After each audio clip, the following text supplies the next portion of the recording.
हिता निर्विकारा मायातीता गोचरा वेद सारा श्री वल्लभा.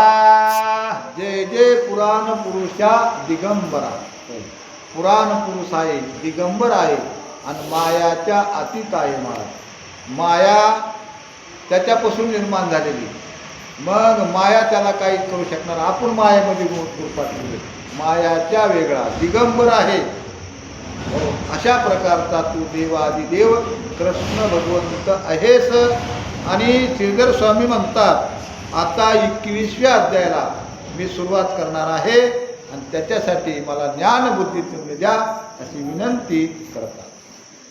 तुची जगदानंद मूळकंद अपाधी रहित अभेद सच्चिदानंद नामे शब्द हाई राहे अलीकडे. तू कसा आहे? जगतानंद मूळकंद, जगाचं मुळे, जगाचा कंद आहे महाराज.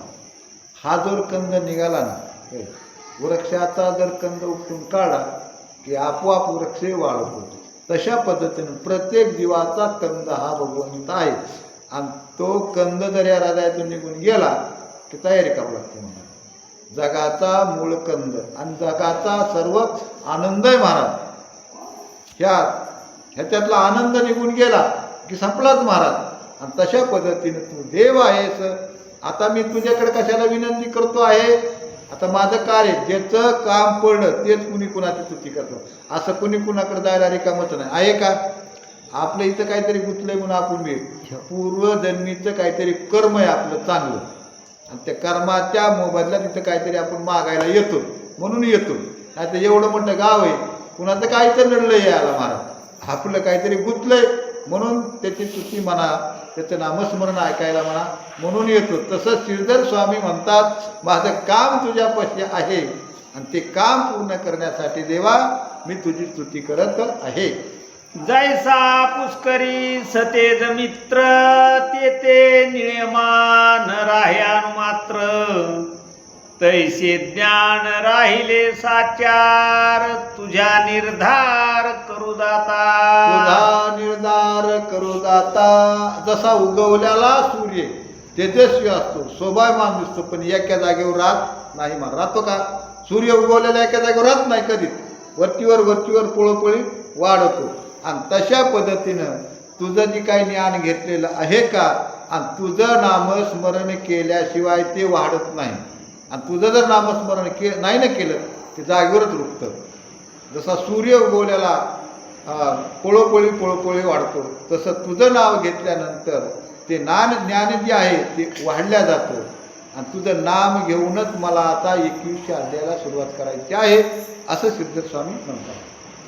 जैसा वसुधामरांचा देवारा प्रवेश नव्हे अति सुद्रा तैसा तर्क होय माघारा मार्गन पुढे सुचेची. जशा पद्धतीनं शुद्ध ब्राह्मणाचा ब्रह्म जाणे तो ब्राह्मण, गावकीचा ब्राह्मण आहे महाराज, शुद्ध ब्राह्मण ब्रह्म जाणे तो ब्राह्मण.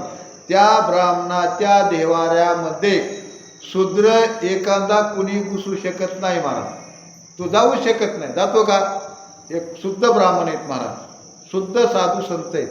आणि त्या साधू संतांच्या मेळ्यामध्ये बेवडं जातं का महाराज? होय, जातच नाही. ते त्याची हिंमतच नाही तिथं जायला.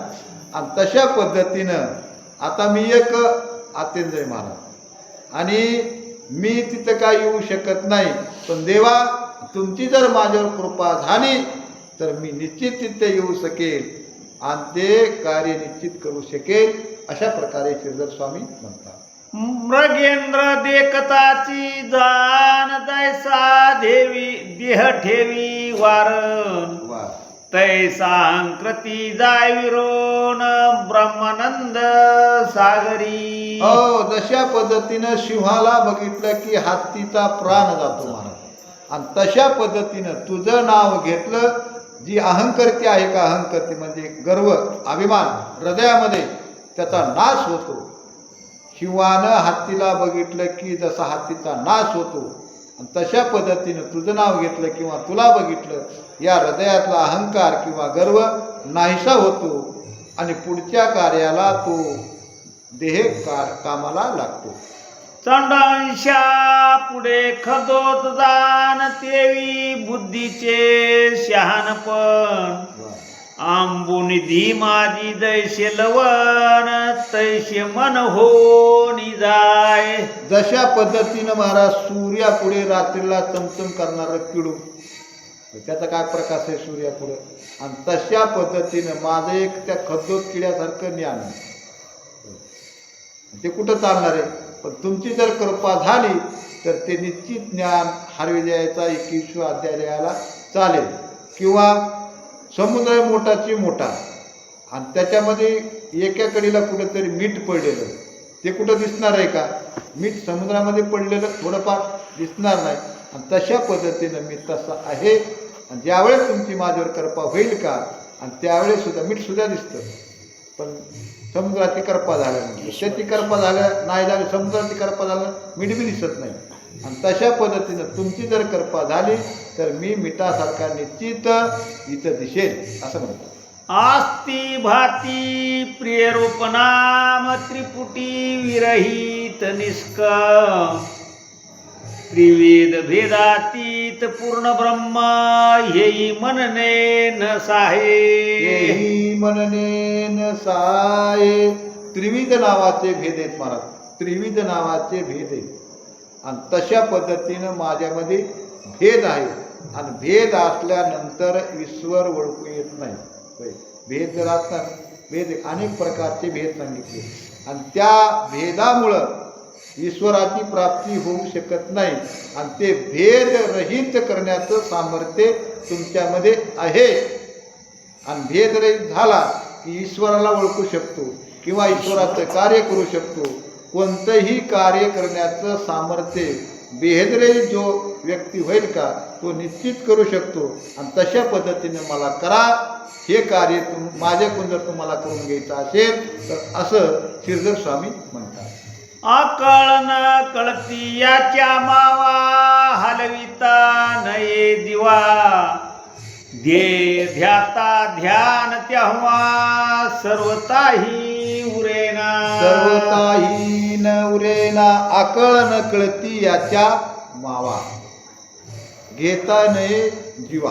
होय, हलविता नये जीवा. हलविता नये जीवा. होय, ईश्वराच्या अशा मावा आहे, अशी करणी, असा इतिहास आहे, असं चरित्र आहे महाराज. लक्षातही येत नाही मला. येतं का? ईश्वरानं जे जे चरित्र केलंय. आणि जीभ हलवाय गेलं तर जिभेवर सुद्धा बसत नाही महाराज. अशा प्रकारचं चरित्र आहे तुझं. आणि हे का मग शक्य आहे का? माझ्याच्यानं शक्य नाही असं श्रीधर स्वामी म्हणतात. हे माझ्याच्यानं शक्य नाही, पण ईश्वरा, हे भगवंता, तुमची जर कृपा जर झाली तर हे निश्चित माझ्याच्यानं शक्य होईल असं म्हणतात. आयशा निर्विकारात समुद्र यदुकोल भूषण यादवेंद्र गुरुग्रही राहुनी समग्र विद्याभ्यास केला हो. असा निर्विकार निज समुद्र, असा देव निर्विकार आहे महाराज. पण भक्ता लागी सगुण साकाराला आला. आणि देव कसा आहे? समुद्रासारखा अतांग आहे महाराज. समुद्राला जसा अंत नाही तसा देवाला अंत नाही आहे. आणि असा तो एवढा मोठा देव गुरुच्या घरी राहिला, गुरुच्या घरी राहिला, विद्या अभ्यास ग्रहण केली महाराज त्या भगवंतानं. आणि त्या भगवंताचं वर्णन करायचं म्हणजे त्या भगवंताचीच कृपा लागते. आणि त्यावेळेस हे वर्णन मला करता येईल, नाही तर करता येणार नाही असं श्रीधर स्वामीला म्हणायचं आहे. 20वे अध्यायी सुरस कथा हे झाली विशेष. यावरी मथुरे जगन्निवास काय करिता झाला. 20व्या अध्यायामध्ये अशा प्रकारची कथा झाली. कृष्ण भगवंत गुरुच्या घरी विद्याभ्यास शिकले, गुरुचा पुत्र आणून दिला, गुरुचा आशीर्वाद घेतला, गुरुची आज्ञा घेतली आणि मथुरेला आले. अशी 20व्या अध्यायामध्ये कथा झाली. आता पुढं काय कथा होणार आहे 21व्या अध्यायामध्ये श्रीधर स्वामी म्हणतात, कृष्ण भगवंताच्या कृपेने तुम्हाला सांगण्याचा प्रयत्न करत आहे, पण ती आता आपल्याला उद्याच्याला ऐकायची आहे. पुंडलिका